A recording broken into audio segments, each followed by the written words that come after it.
राधे राधे दोस्तों, स्वागत है आपका हमारे YouTube चैनल राधे कथा कहानी पर। आज के इस वीडियो में हम सुनेंगे परिवर्तनीय एकादशी व्रत कथा।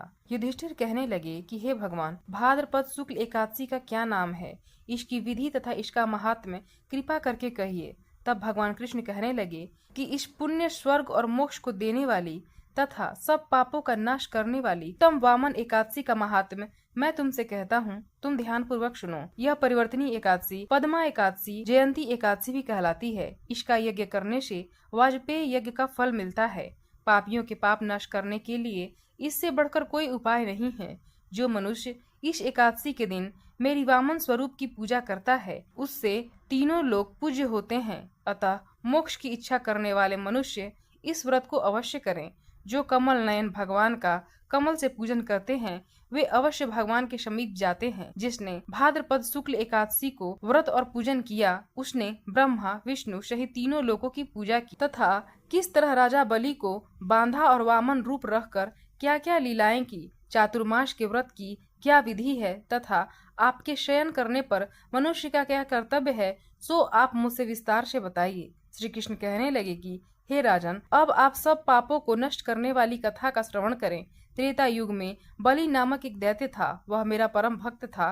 विविध प्रकार के वेद सूक्तों से मेरा पूजन किया करता था और नित्य ही ब्राह्मणों का पूजन तथा यज्ञ के आयोजन करता था। लेकिन इंद्र से द्वेष के कारण उसने इंद्रलोक तथा सभी देवताओं को जीत लिया। इस कारण सभी देवता एकत्र होकर सोच विचार कर भगवान के पास गए। बृहस्पति सहित इंद्रादिक देवता प्रभु के निकट जाकर और नतमस्तक होकर वेद मंत्रों द्वारा भगवान का पूजन और स्तुति करने लगे। अतः मैंने वामन रूप धारण करके पांचवा अवतार लिया। फिर अत्यंत तेजस्वी रूप से राजा बलि को जीत लिया। इतनी वार्ता सुनकर राजा युधिष्ठिर बोले कि हे जनार्दन, आपने वामन रूप धारण करके उस महाबली दैत्य को किस प्रकार जीता? श्री कृष्ण कहने लगे, मैंने बलि से 3 पग भूमि की याचना करते हुए कहा, ये मुझको 3 लोक के समान है और हे राजन, यह तुमको अवश्य ही देनी होगी। राजा बलि ने इसे तुच्छ याचना समझकर 3 पग भूमि का संकल्प मुझको दे दिया और मैंने अपने त्रिविक्रम रूप को बढ़ाकर यहाँ तक कि भूलोक में पद, भूवर लोक में जंघा, स्वर्ग लोक में कमर, महलोक में पेट, जनलोक में हृदय, यमलोक में कंठ की स्थापना कर सत्यलोक में मुख, उसके ऊपर मस्तक स्थापित किया। सूर्य, चंद्रमा आदि सब ग्रहगण, योग, नक्षत्र, इंद्रादिक देवता और शेष आदि सब नागगणों ने विविध प्रकार से वेद सूक्तों से प्रार्थना की। तब मैंने राजा बलि का हाथ पकड़कर कहा कि हे राजन, एक पद से पृथ्वी, दूसरे से स्वर्गलोक पूर्ण हो गए, अब तीसरा पग कहाँ रखूं? तब बलि ने अपना सर झुका लिया और मैंने अपना पैर उसके मस्तक पर रख दिया, जिससे मेरा वह भक्त पाताल की ओर चला गया।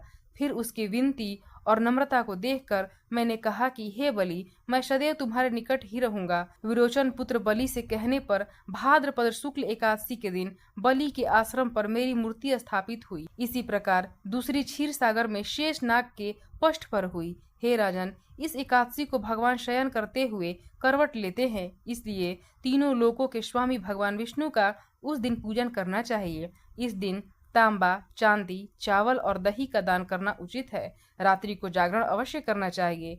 जो विधि पूर्वक इस एकादशी का व्रत करते हैं, वे सब पापों से मुक्त होकर स्वर्ग में जाकर चंद्रमा के समान प्रकाशित होते हैं और यश पाते हैं। जो पाप नाशक इस कथा को पढ़ते या सुनते हैं, उनको 1000 अश्वमेध यज्ञ का फल प्राप्त होता है। प्रेम से बोलिए विष्णु भगवान की जय।